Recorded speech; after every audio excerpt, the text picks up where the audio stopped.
leaderboards and house points or experience points can be extremely beneficial in a gamified classroom. They don't have to be anything fancy, but you can see in mine with a Harry Potter theme, I did decide to go with house points instead of experience points. And a colleague helped me build these hourglasses out of colored water bottles so that we can track points throughout them. So every bead stands for 25 points, and each of these are the houses that the students belong to. So as they fill up, the students have an indication in the classroom of how their house is doing. I also did decide to make a public leaderboard to acknowledge the students that are doing the best work in their class. So they're the highest point earners in their individual class periods. At the beginning of the year, I also have them take a sorting quiz, and they get sorted into one of the 4 houses. These are created, I laminate them, cut them out, and then they put them on their binders as a quick indication to everyone and to remind themselves if they need it of what house they're in. In order to complete the idea of my public leaderboard, I did choose the items that I wanted the students to be able to interact with to fill up those hourglasses, again, in the back there. If your theme is something different, you could have a space where you're tracking it that maybe students have something paper even that they're able to tack up there or tape up there, but giving them the opportunity to see it growing really is helpful in keeping them engaged and wanting to play the game. These are the beads that I used.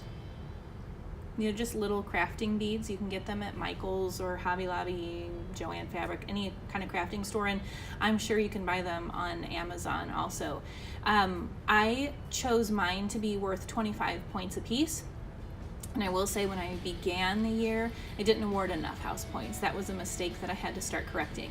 I really was kind of afraid how quickly those hourglasses would fill up, so I was too cautious. So something that now I've adjusted to give 100 house points for, which would be 4 of these beads. So I would give them the 4 beads and they would put them in the hourglass. Now a task that I would give 100 house points for might have been something I only gave 25 for before. So you do adjust and you learn that it's okay, and it's kind of the beauty of the gamified classroom also.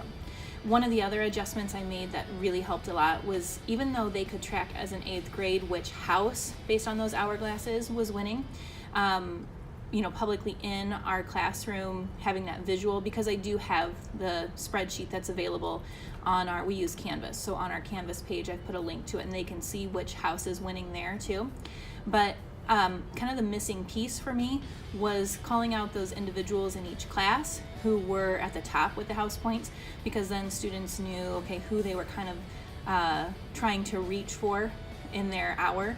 And then those papers not only have the house points, the pictures, but then they tell which hour that student is in, and then the one that is the overall 8th grade class leader is also marked on there too. So they know as a class who they have to try to reach for to get over that point value.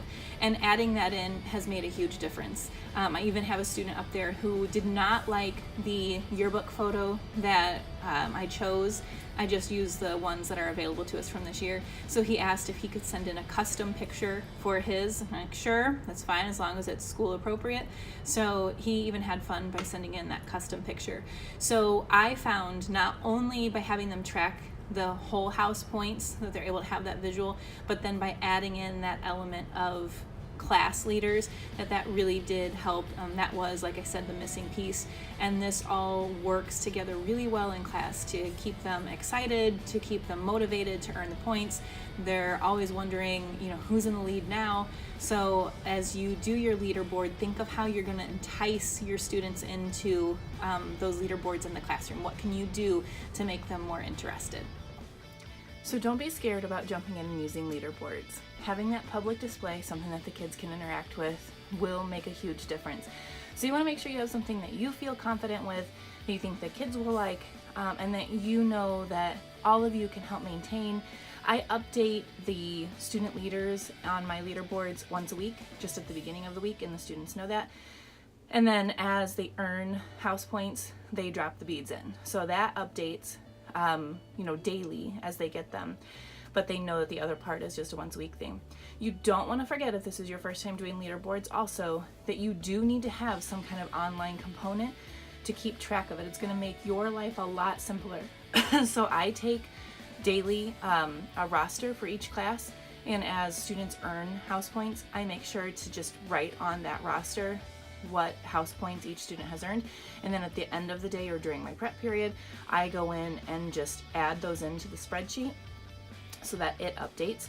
Again, I do have that version, that public version, available for students. They can find easily to keep track of what house is winning also, so that if they're not in the classroom and they're curious if someone in a different hour that came in after them has earned points and set off a different class to be the winner, I want them to have that. I want them to be able to check it. So it's a real-time update, whereas, when they're in class, they can only see what happened in class that day. And then the student leaders once a week. So make sure you get that part down too. If you are like me and really do not want to have to try to create that sheet on your own and all the math that goes with it, you can go to Michael Matera's explorelikeapirate.com website, and you can get an awesome spreadsheet that will help you with all your tracking needs for $15.